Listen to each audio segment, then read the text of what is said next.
سے تو کھانے کے لیے آپ نے گھر میں کہلوایا. جی. فبعث إلى نسائه فقلنا ما معنا إلا الماء فقال 9 گھر رسول تھے، 9 گھر کے اندر سوائے پانی کے کچھ نہیں تھا. جی.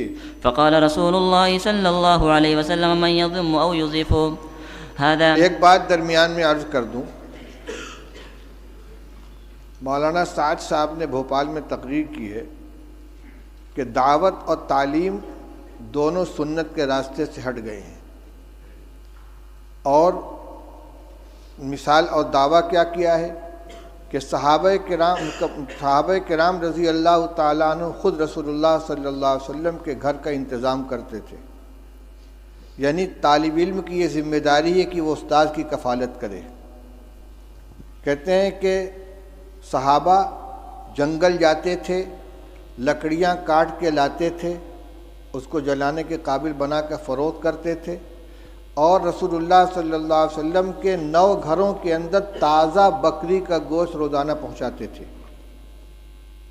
یہ ہے یعنی بحیثیت استاذ کے کہ یہ شاگرد تھے اور استاذ کے گھر میں تازہ روزانہ بکری کا گوشت پہنچاتے تھے. اور ہم جو روایت پڑھ رہے ہیں اس میں کیا مل رہا ہے؟ اس میں یہ حضرت عائشہ رضی اللہ عنہ فرماتی ہیں کہ ایک چاند نکلتا تھا، دوسرا چاند نکلتا تھا، اور تیسرا چاند نکلتا تھا، اور رسول اللہ صلی اللہ علیہ وسلم گھروں میں آگ نہیں جلتی تھی. اور یہاں آ رہا ہے کہ 9 گھروں میں حضور صلی اللہ علیہ وسلم نے آدمی بھیجا ہے، اور سب جگہ سے جواب کیا آ رہا ہے؟ ما معنا الا الماء، ہمارے پاس پانی کے علاوہ کچھ نہیں ہے. یہ کیا حدیث کی تحریف نہیں ہے؟ یہ ازواج مطہرات کے بارے میں جو بات کہی جا رہی ہے صحابہ کے بارے میں کہ روزانہ ان کے یہاں بکری کا تازہ گوشت صحابہ کرام پہنچاتے تھے، اور آج طلبہ کو کھانا مطبخ سے دیا جا رہا ہے اور اساتذہ کو تنخواہ دی جا رہی ہے، لہذا تعلیم سنت کے راستے سے ہٹ گئی ہے. یہ کیا مذاق ہو رہا ہے؟ یہ جتنے مدارس چل رہے ہیں، جتنے اکابر نے مدارس قائم کیے ہیں، تعلیم گاہوں کا انتظام کیا ہے، اصحاب صفہ نہیں تھے جن کے لیے صحابہ کرام رضی اللہ تعالیٰ عنہ لا کے انگور کے خوشے لٹکا دیا کرتے تھے، اور انگور اور کھجور کے خوشے لٹکا دیا کرتے تھے، اور ان کو اسی سے کھانا دیا جاتا تھا. وہ روایت نہیں آئی کہ رسول اللہ صلی اللہ علیہ وسلم مہمانوں کو حوالے کرتے تھے کہ بھئی اتنے کو کون کھلائے گا، جس کے گھر میں 2 آدمی کا کھانا اور تیسرے کو کھلائے، جس کے یہاں 4 وہ 5ویں کو کھلائے. صدیق اکبر اتنے آدمی کو لے کر گئے، فلاں اتنے آدمی کو لے کر گئے. اور حضور صلی اللہ علیہ وسلم کے ساتھ جو تعلق تھا صحابہ کرام کا، وہ صرف استادی و شاگردی کا تھا کہ اس کو اور صحابہ کرام رضی اللہ تعالیٰ عنہ خود پیٹ پر پتھر باندھتے تھے، رسول اللہ صلی اللہ علیہ وسلم بھی پیٹ پر پتھر باندھتے تھے، 2 باندھتے تھے. لہذا یہ کبھی اتفاق سے کوئی جزیہ پیش آ جائے اس کو دائمی معمول بنا کر پیش کرنا، یہ تو تحریف ہے کہ سنت کے راستے سے مدارس ہٹ گئے ہیں. نہ دعوت سنت کے راستے پر بچی، نہ تعلیم سنت کے راستے پر بچی ہے. کس قدر خطرناک چیز کا مطلب یہ کہ عوام کو یہ سمجھا دو کہ مدرسے جو ہے سنت کے خلاف چلے جا رہے ہیں، لہذا عوام کا رشتہ مدارس سے بھی کٹ جائے اور علماء سے بھی کٹ جائے.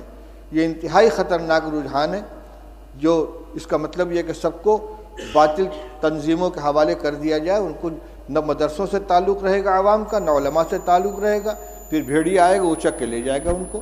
اس پہ مجھے یہ یاد آیا کہ صحابہ حضور صلی اللہ علیہ وسلم نے ایک مہمان کے لیے گھروں کے اندر کہلوایا ہے، تو سب جگہ سے یہی شکایت آ رہی ہے.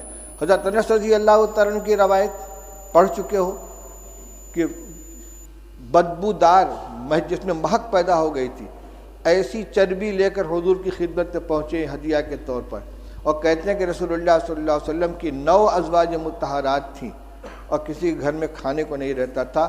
آپ نے وفات کے وقت 30 سا جو یہودی سے ادھار لیا ہے، اپنی ذرا اس کے پاس آپ نے رکھی ہے.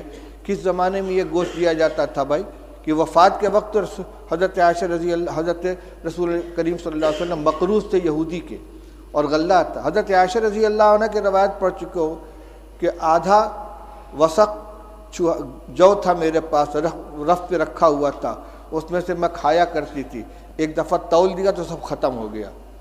یہ جو کو کھایا جا رہا ہے پکا پکا کے، اور یہ تازہ گوشت روزانہ پہنچا رہے ہیں. افسوس ہوتا ہے اس طرح کی حرکتوں کے اوپر. چلو پڑھو روایت. فقال رجل من